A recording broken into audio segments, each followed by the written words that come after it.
Hello and welcome to Voices of Victory podcast. I am your host, Mario DeLeone, and this is going to be a little learning lesson on understanding narcissism, which is a defense mechanism. We're coming at it from that aspect. If you want to learn more about this particular session here, you should probably go back and listen to episode 213, which is the most revolutionary idea about narcissism. You could find it inside my playlist.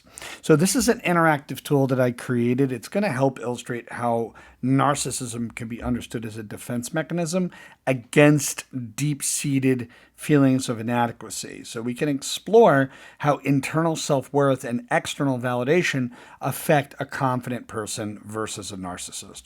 So as you can see, when a person has a strong internal self-worth, then it really doesn't matter if someone decides to validate them on the outside. It really doesn't matter. It doesn't have an impact. You see, like it doesn't impact them either way.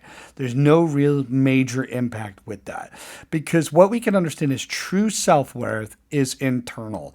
Anybody who tells you it's external, they are dead wrong.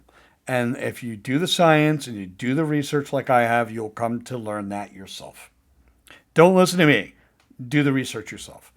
Now, let's move on from here. This is a confident person. Let's see what the narcissist looks like.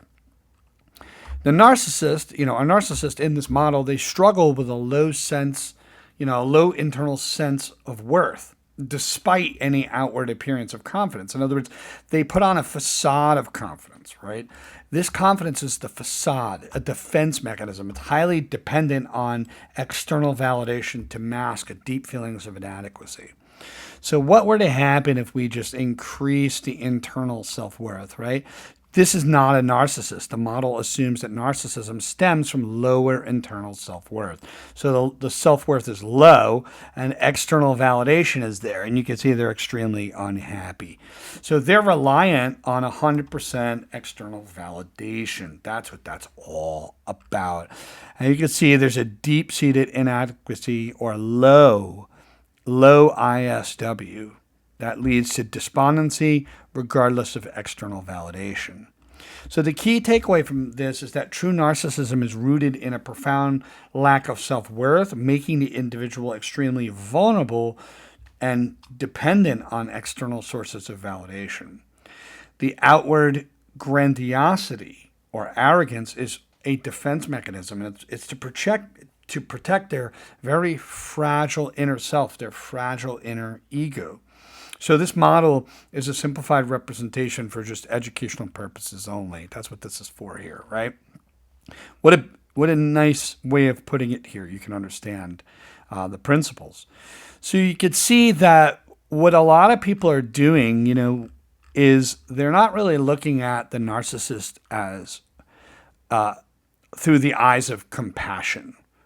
They're looking at the narcissist, especially on social media, they're looking at narcissism as a tool of judgment, which goes opposite of compassion. Of course, you have to have tools and have a balanced defense against them and like all the tools and tactics, all the manipulative tactics that people are teaching out there, right? Of course, you have to understand where they're coming from. But to have some compassion is to look at them through a different pair of eyes. There's some people that will just immediately weaponize narcissism. And that's another episode you could watch, by the way. You may want to check out my episode on weaponized narcissism because people are either overdoing it in terms of diagnosis or underdoing it in terms of diagnosis. That's what is happening on social media. It's creating these polarized extremes, and they're rarely getting to that middle point of understanding all sides and looking at it through a lens of compassion and a sense of balance in the point of view. So that's pretty much what I'm going to say. I hope you enjoyed this. This was quite fun. Have a great day, and I'll see you on the next video.